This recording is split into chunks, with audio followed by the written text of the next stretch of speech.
Kumartuli park সার্বজনীনের সামনে, যেখানে প্রতি বছরই মানুষের ভিড় দেখা যায়।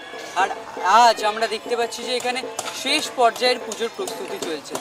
এবছর তাদের পুজোর মণ্ডপসজ্জায় কী থাকছে, কী নিয়ে তাদের এই থিম, সেটাই দেখে নেওয়া যাক।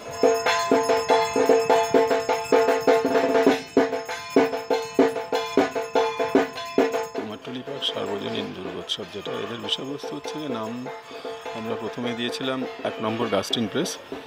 আলটিমেটলি নামটা মহিষাসুরমর্দিনী আর কি, যে আমাদের মহালয়া বলি আমরা যেটাকে, আসলে তো মহালয়া না, মহালয়ার দিন একটা ইতি আলক্ষ্য আমরা শুনে এসেছি প্রায় 1931 থেকে।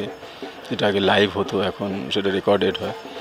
ওইটারই একটা পোর্শন, এবং ওইটাকে মাথায় রেখে পঙ্কজ মল্লিক, বাণী কুমার, বীরেন্দ্র কৃষ্ণ ভদ্র এই তিনজনের প্রতি একটা শ্রদ্ধার্ঘ্য এবং তার কিছু ডকুমেন্টেশন, মানে যে সময়কার, সেই সময়কার যারা গান গেয়েছিলেন, যারা সুর করেছিলেন, প্রত্যেকের ওই তথ্যগুলোকে নিয়ে তাদের মতো করে একটা জায়গা তৈরি করে। দর্শক আসলে দেখবে একটা রেডিওর একটা ফরমেশন দেখতে পাবে একটা বড়।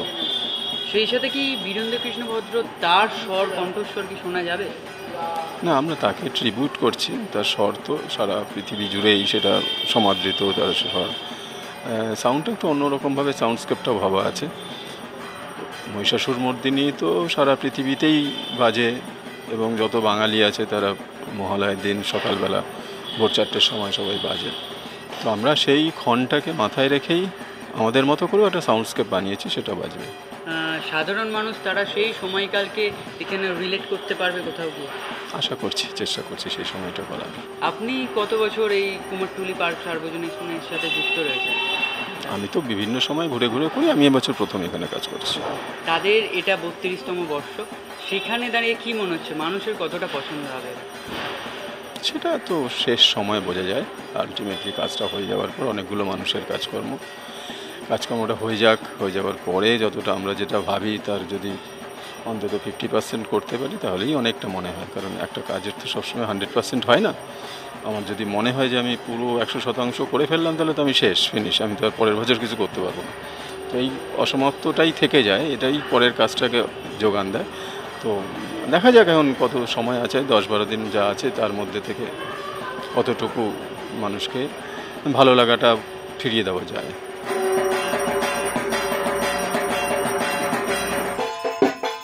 32তম বর্ষে কুমোরটুলি পার্ক সার্বজনীন, তাদের এবছরের থিম 1930 সালের শহর কলকাতার দুর্গোৎসব, এবং তার পাশাপাশি তারা সেই সময়কালের যে মহালয়া তার দৃশ্যকেও তাদের এই থিমে স্থান দিয়েছেন। এবং তারা জানাচ্ছেন যে এই যে তাদের থিম, সেই থিমে সাধারণ মানুষ দেখতে পাবেন বীরেন্দ্র কৃষ্ণ ভদ্র, তার যে সেই সময়কালের যে দৃশ্য, সেইগুলিও তারা এখানে স্থান দেবেন, এমনটাই তারা জানাচ্ছেন। ক্যামেরায় চিরঞ্জিতের সাথে অর্ঘজিতের রিপোর্ট, এস নিউজ।